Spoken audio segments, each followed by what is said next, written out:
Akhirnya kebanyakan orang akan mencari uang bukan untuk membayar hutang-hutangnya, tetapi asal cukup untuk melayani hutangnya, yaitu agar dapat membayar angsuran-angsuran wajib per bulannya. Ketika mereka mencapai keadaan tak mungkin menang, tak mungkin menghindar, maka kebanyakan dari mereka akan terdorong untuk berasuransi terhadap kemungkinan ketidakmampuan mereka menunaikan kewajiban-kewajiban pembayaran hutangnya gara-gara mereka sakit atau kehilangan pekerjaan.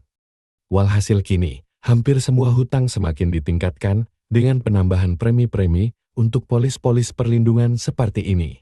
Kegiatan-kegiatan gabungan berbagai lembaga keuangan kafir membuat pengumpulan lautan harta menjadi kenyataan. Hanya dengan premi bulanan sebesar $1 dari sejuta pemegang pols kecil-kecilan, perusahaan asuransi akan menangguk uang sebesar $12 juta untuk dimainkan. Pada negara-negara kafir yang rumit di High-Tech North, di mana hampir setiap jenis kegiatan melibatkan sebentuk asuransi atau lebih, tentu harta yang terkumpul tidak sekedar berjuta-juta, tetapi bahkan akan mencapai ratusan ribu juta miliaran.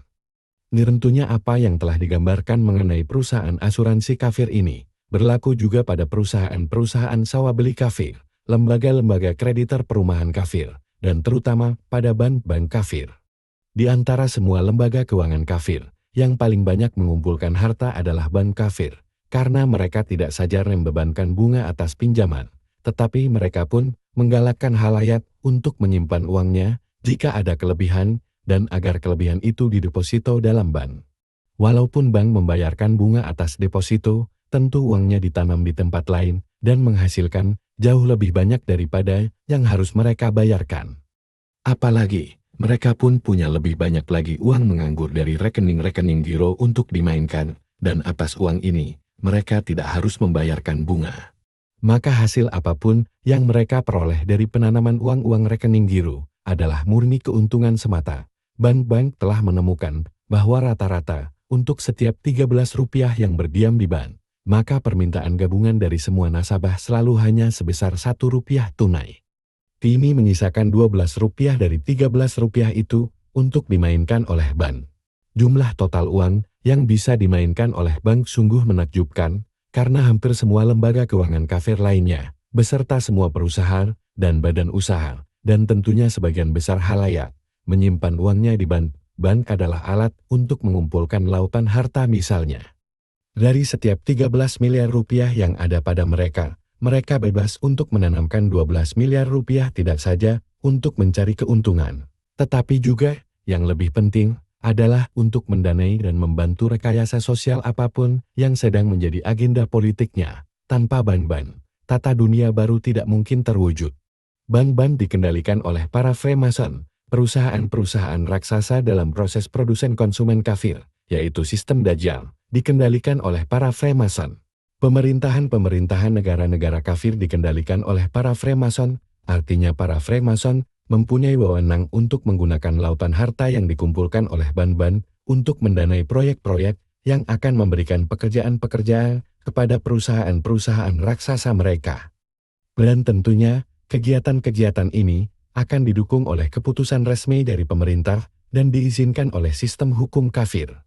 Proyek-proyek besar yang mempengaruhi kehidupan semua orang yang bekerja di dalamnya itu ditetapkan atas mereka semua, tanpa bertanya apakah itu benar-benar yang mereka inginkan atau tidak.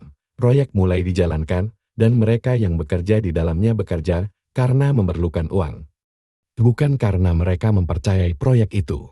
Tentu saja para elit pengendali Freemason akan menentukan proyek-proyek apa yang akan menguntungkan mereka, padahal kenyataannya, proyek apapun akan menguntungkan mereka. Pertama, karena para pekerjanya dibayar kurang dari jumlah yang telah diterima perusahaan-perusahaan yang memperkerjakan mereka. Kedua, karena uang yang diterima para pekerja harus melalui bank di mana bank akan menggunakan berapapun sisa uang nasabahnya untuk mendanai proyek yang lainnya lagi. Sistem kafir, yaitu sistem Dajjal, adalah sebuah sistem yang melestarikan dirinya sendiri. Begitu ada halayak yang bekerja di dalamnya dan untuknya, kegiatan mereka akan menciptakan kegiatan lainnya, dan semua kegiatan ini menghasilkan uang.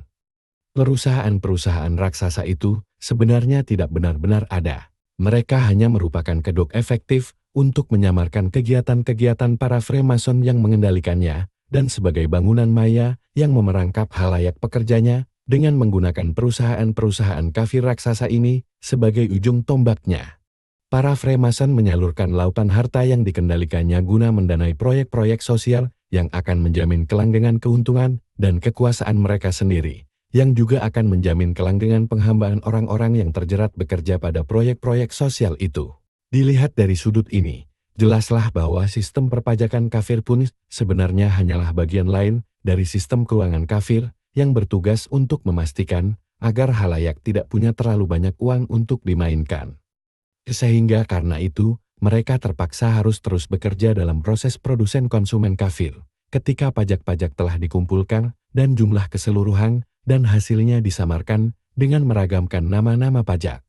Dan dengan memajak tidak saja dari pendapatan, tapi juga dari transaksi apapun di mana ada dana yang bertambah atau berpindah. Dan di mana terdapat suatu jasa atau benda dibeli atau dimanfaatkan uang yang telah terkumpul itu, kemudian bisa digunakan untuk mendanai proyek-proyek sosial pilihan para elit penguasa Freemason sendiri.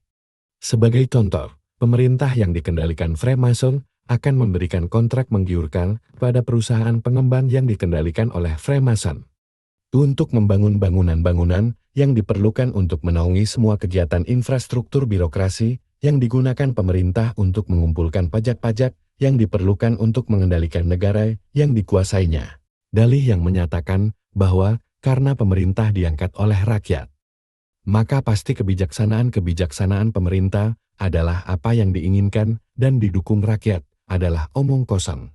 Pertama, karena pemerintahan yang dipilih rakyat bukanlah pemerintah yang sebenarnya, melainkan hanya pemerintahan boneka. Untuk mengalihkan perhatian halayak dari para elit penguasa yang sebenarnya, yaitu para Freemason. Kedua, hakikat dari sebuah proses pemilihan yang demokratis kini adalah bahwa pemerintahan boneka tadi selalu diangkat oleh kaum minoritas dari jumlah rakyat yang tinggal di negara kafir tersebut. Walaupun pemerintahan itu hasil pemilihan umum dari kaum mayoritas yang cukup peduli untuk memberikan suaranya.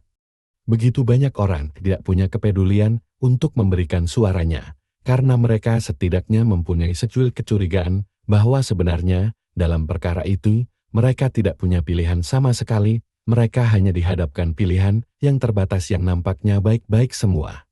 Biasanya tak lebih dari dua, dan keduanya mengumbar janji-janji yang biasanya tak pernah ditepati.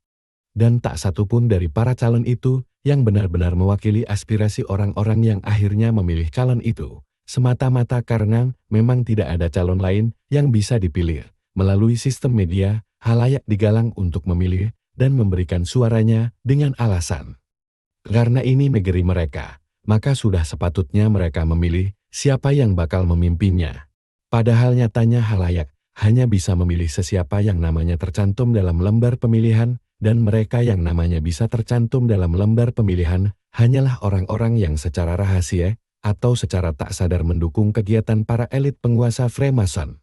Dan sebaliknya didukung pula oleh para Freemason, karena tidak mungkin menjalankan kampanye pemilihan yang sukses tanpa bantuan media yang semuanya membutuhkan biaya yang sangat besar. Siapapun yang dipilih rakyat, atau bahkan kalaupun mereka tidak memberikan suaranya, yang artinya mereka tak ingin dipimpin oleh satupun dari calon-calon yang disajikan. Tetap saja pemerintahan bakal terpilih, dan kekuasaan yang sebenarnya memimpin di belakang layar panggung pemilihan umum, yaitu para elit penguasa Freemason, tetap berkuasa. Tentu ada pula negara-negara kafir yang tidak merasa perlu mengadakan pemilihan umum. Sebagai gantinya sang pemimpin boneka mengaku bahwa kepentingan-kepentingan rakyat bersemayam di sanubarinya, dan sebagai bukti boleh saja negaranya disebut Republik Rakyat. Walaupun ungkapan yang tak bermakna ini tidak akan mengubah apapun. Kini mereka yang benar-benar memerintah negara-negara kafir adalah mereka yang mengendalikan lembaga-lembaga keuangan dan badan-badan usaha kafir, yaitu para Freemason. Para Freemason-lah yang menentukan apa yang bakal dijadikan proyek-proyek sosial. Badan-badan usaha yang dikendalikan oleh para Freemason menjalankan proyek-proyek tersebut, seraya memperbudak kaum pekerja di dalam proyek-proyek itu. Proyek-proyek ini didanai oleh lembaga-lembaga keuangan yang dikendalikan para Freemason. Inti lembaga keuangan kafir adalah sistem perbankan, karena sistem inilah yang mengelola darah dan nyawa proses produsen konsumen, uang, Pentingnya sistem perbankan dapat dilihat dari kenyataan bahwa sistem ini tidak saja mempermudah transaksi dana secara nasional, tetapi juga memungkinkan terjadinya transaksi di antara negara-negara berbeda dengan mata uang yang berbeda. Akibat dari transaksi-transaksi internasional ini adalah uang itu sendiri menjadi komoditi. Sebagaimana uang dapat dicipta dari nihil melalui pemungutan komisi setiap kali satu mata uang ditukar ke mata uang lainnya, uang juga dapat dicipta dengan sekadar membeli dan menjual berbagai mata uang dalam selang-selang waktu yang strategis. Transaksi-transaksi ini sangat ajaib karena biasanya tidak ada uang yang berpindah tangan, tapi dengan membeli dan menjualnya di hari yang sama, laba bisa saja diperoleh dan direkam dalam komputer di bank.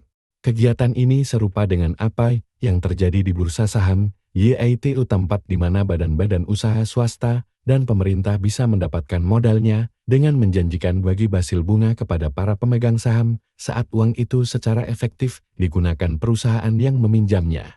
Mendapatkan modal dengan cara ini sangat menarik bagi perusahaan swasta maupun pemerintah, karena akhirnya cara ini bisa jadi lebih murah daripada meminjamnya dari bank. Meminjamkan uang dengan cara ini lebih menarik bagi pemegang saham, karena jika perusahaan tersebut memperoleh laba besar, maka bagi hasil per tahun akan lebih besar daripada seluruh bunga majemuk yang terkumpul andaikan uang itu didepositokan di bank. Kemudian yang terjadi adalah, bagai mata uang, maka saham-saham pun bisa menjadi komoditi juga. Saham bisa dibeli dan bisa dijual. Anda bisa memperjualbelikan saham karena berbagai alasan, misalnya untuk memperoleh atau melepaskan pengendalian atas perusahaan yang menerbitkan saham itu.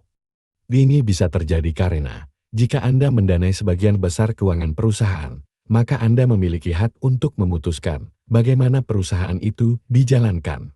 Dan tentu saja para Freemason punya maksud untuk mengendalikan semua perusahaan penting, toh merekalah satu-satunya pihak yang punya cukup dana untuk mencapai maksud itu. Artinya, melalui sistem pengendalian perusahaan seperti ini, yaitu dengan cara menguasai sebagian besar sahamnya, maka para Freemason dapat mengambil alih siapa saja yang mereka kehendaki, hanya karena merekalah yang mampu membayar berapapun untuknya. Begitu mereka memiliki cukup saham agar bisa mengendalikan, maka langsung orang-orangnya akan ditempatkan di perusahaan itu. Beginilah salah satu wujud pengambil alihan Dajjal. Biasanya, alasan memperjualbelikan saham bisa sekedar untuk memperoleh uang dengan menanamnya secara bijak, atau agar memperoleh uang dengan cepat bila Anda memerlukannya dengan menjual saham-saham itu. Alasan lain untuk memperjualbelikan saham adalah untuk memperoleh laba cepat tanpa harus berpisah dengan sepeser pun dalam setiap tahap transaksi. Sebagaimana perjudian yang terjadi di pertukaran mata uang, semua kejadian ini terjadi di atas kertas atau misalnya di layar komputer via internet. Salah satu siasat favorit adalah dengan membeli saham-saham walaupun Anda tidak ada uang untuk pembeliannya dan berharap untuk dapat menjualnya kembali dengan harga yang lebih tinggi sebelum saat pembayaran Anda tiba. Cara lainnya adalah, Anda bisa saja menjual saham yang sebenarnya tidak Anda miliki, dengan harapan bahwa Anda dapat membeli saham tersebut dari orang lain dengan harga lebih rendah dari jumlah yang bakal Anda dapatkan. Dan tentunya dengan harapan bahwa Anda bisa membeli saham-saham yang lebih murah itu sebelum tiba waktu Anda harus memindahtangankan saham-saham yang belum Anda miliki itu kepada pembeli aslinya. Dengan cara yang manapun, keuntungan besar dapat diperoleh tanpa modal sedikit pun, kecuali kemahiran berakrobat di saluran-saluran telepon, tentu saja, seperti para Freemason. Jika Anda sudah punya modal besar yang bisa Anda mainkan kapan saja di mana saja, maka Anda bisa jual beli saham dengan mudah, seraya berharap bahwa kekuatan pasar pada akhirnya akan memudahkan Anda menjual di atas harga belinya, atau memudahkan Anda membeli di bawah harga jualnya nanti. Perebutan kekuasaan atas pengendalian sistem produsen konsumen kafir, yaitu sistem Dajjal, berlangsung dalam ajang komoditi, saham dan penukaran mata uang, dan dari perebutan kekuasaan inilah didapat keuntungan. Jadi sebenarnya, bahkan di puncak piramida produsen konsumen pun, prinsip memecah belah, lalu menguasai tetap berlangsung. Pembelahan utamanya adalah antara siapa yang mengendalikan dan siapa yang dikendalikan. Dalam kerangka keuangan hal ini sama dengan siapa yang meminjamkan kreditur dan siapa peminjamnya debitur. Perusahaan baru macam manapun perlu meminjam uang agar dapat tumbuh. Salah satu cara untuk mendapatkan uang yang banyak adalah dengan meminjam dari satu sumber kemudian datang ke sumber kedua untuk meminjam lebih banyak lagi dengan menjadikan pinjaman yang pertama itu sebagai agunan. Ini mengakibatkan uang Anda bisa berlipat ganda dari nihil. Kemudian Anda datang ke sumber ketiga untuk meminjam uang yang lebih banyak lagi. Dengan mengagunkan uang pinjaman yang Anda sudah kumpulkan sebelumnya oleh sebuah perusahaan yang cukup besar yang punya kelayakan kredit yang bagus. Proses itu biasanya dapat dijalankan sampai 8 kali berturut-turut. Dengan terkumpulnya dana yang cukup melalui cara tadi, perusahaan itu pun kemudian harus meniti sebuah usaha yang akan dapat memberi keuntungan yang cukup untuk melunasi semua pinjaman beserta bunganya masing-masing. Dan agar bisa melakukan ini, para pengendali perusahaan harus bersikap kejam, dan memang demikianlah tabiat semua perusahaan yang sukses. Ada kalanya, sebuah perusahaan sukses sudah bisa menghasilkan cukup banyak kegiatan usaha, dan sudah mengumpulkan cukup dana, sehingga tidak perlu berhutang lagi. Pada tahap seperti ini, perusahaan itu bisa mulai mengambil alih perusahaan-perusahaan kecil lainnya, baik melalui kesepakatan bersama maupun melalui kelihaian di lantai bursa saham. Maka akan tiba suatu masa di mana sebuah perusahaan raksasa telah mengumpulkan cukup banyak dana di cukup banyak negara-negara yang berbeda, sehingga memungkinkan ia memiliki sistem perbankannya sendiri, yang berdiri sendiri, tetapi tidak bersaing dengan sistem perbankan internasional yang utama.